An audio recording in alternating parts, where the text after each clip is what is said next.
Breaking news, Russians buy record amount of gold bullion in 2022. Maybe they're preparing for something. Watch what happens. Previously on Silver Heist. To see more, please subscribe.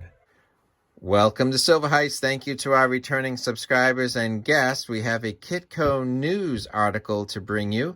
Later on in the video, I will have an important update on Uranium Royalty Corporation. Thank you to Dr. Who over on Instagram for alerting me to this story. So this is from January 12th, 2023 from Anna Golubova. Russians buy record amount of gold bullion in 2022. Kitco News. Russian investors purchased a record amount of gold bullion last year as the country dealt with sanctions in response to its invasion of Ukraine and the economy faced many risks. More than 50 metric tons of physical gold was purchased by Russian citizens in 2022, according to a local publication, Vedomosti, which surveyed major Russian banks. So this is actually about the citizens buying record amount of gold bullion, not the Russian central bank. A lot of the country central banks, some of those numbers are a little bit secretive, so we don't really know how much Russian central banks have added to their gold reserves or China. But I think there's been some news, or certainly speculation, that China is ramping up its central bank gold holdings. So this is about the people of Russia. 5 out of the 13 largest Russian banks sold 57 tons of physical bullion last year, Vedomosti reported. This total is already more than the 40 to 50 tons Russian Finance Ministry forecasted back in December, the publication said. To put this new trend in perspective, Russian citizens bought under 6 tons of gold in 2021, according to the World Council data. So let's put this in perspective. How much is 57 tons of gold or even 6 tons of gold? So let's look at this table. I've converted tons, and we're going to assume that tons means metric tons. So we're going to convert to troy ounces of gold.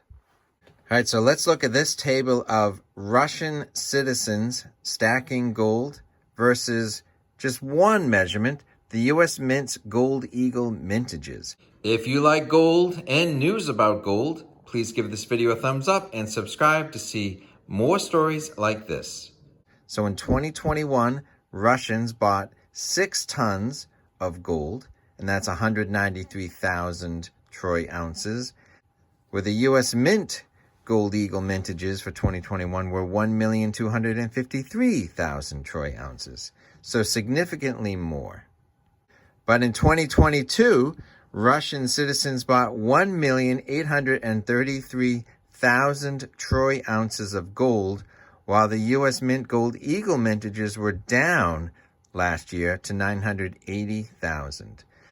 So in 2022, the Russians stacked twice as much gold as the U.S. Mint Gold Eagle mintages.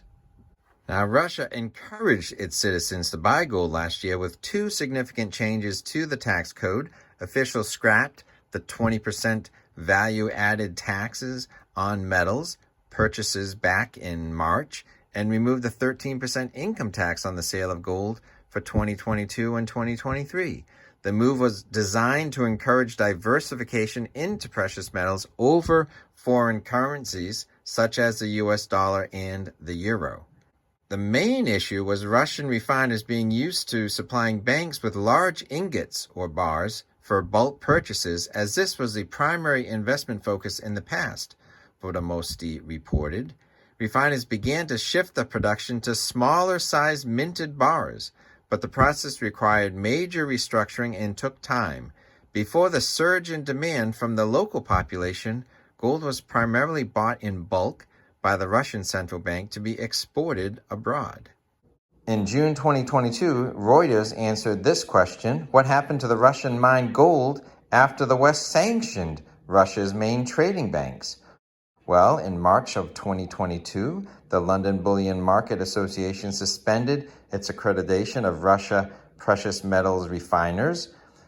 barring them from selling new production in London. So where did the Russian gold go now?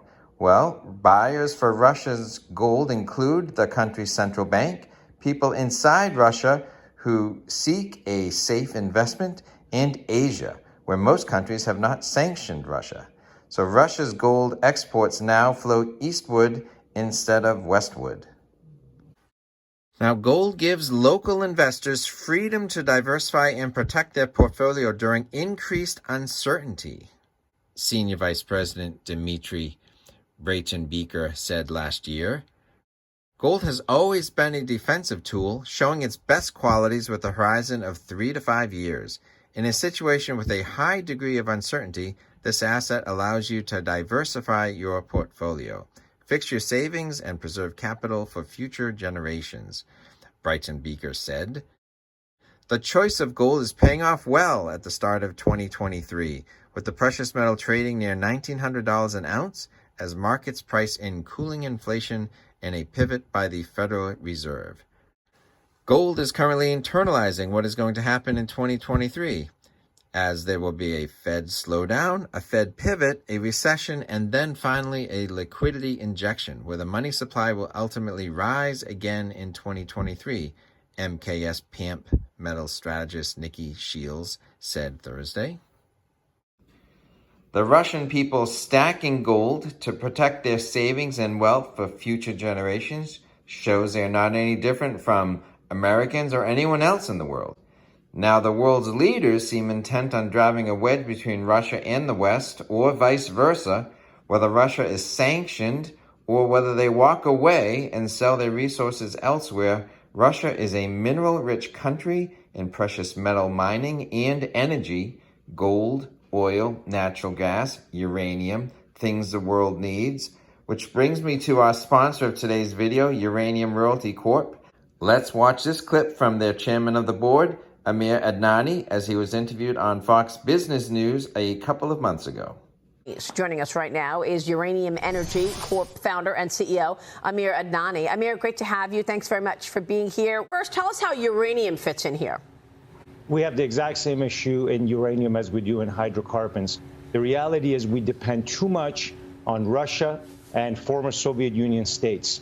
And if we don't look for these resources in our own backyard, we're not only going to face surging prices and energy bills that are going to go up, but we're also going to face a real national security threat, because that's what energy is. Energy is life, and we must be in control of our own destiny when it comes to energy. Here you have a situation where, for the dependency on uranium, 60% of our uranium is coming from Russia and former Soviet Union states, and we don't mine any domestically. How does that make sense? Why are we not talking about supporting domestic capabilities? Just yesterday, the White House has a briefing with the United Arab Emirates to invest $100 billion abroad to help with energy transition. Fine, great to invest in energy, but why are we investing in energy in our own backyard?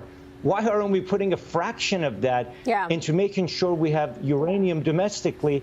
That's the source of fuel for 1 in every 5 homes in America. Look, at the end of the day, what President Trump did was to establish what we call today the National Uranium Reserve. This was the first time since the Eisenhower administration that the U.S. recognized the vulnerabilities that we have, the dependence that we have on foreign imports. That the reality is the Communist Party of China and Russia have outmaneuvered, outmuscled, and outsmarted the companies in the West when it comes to grabbing market share globally for nuclear energy. We got to get it back. Today, all we need to do in the U.S., all President Biden needs to do is support domestic capabilities to control our own supply chains. Energy starts with being able to dig material out of the ground, hydrocarbons, minerals, and we must not be afraid of digging. I'm sorry to say this, but what's wrong with digging? We keep investing in above ground infrastructure, but if we don't have the raw material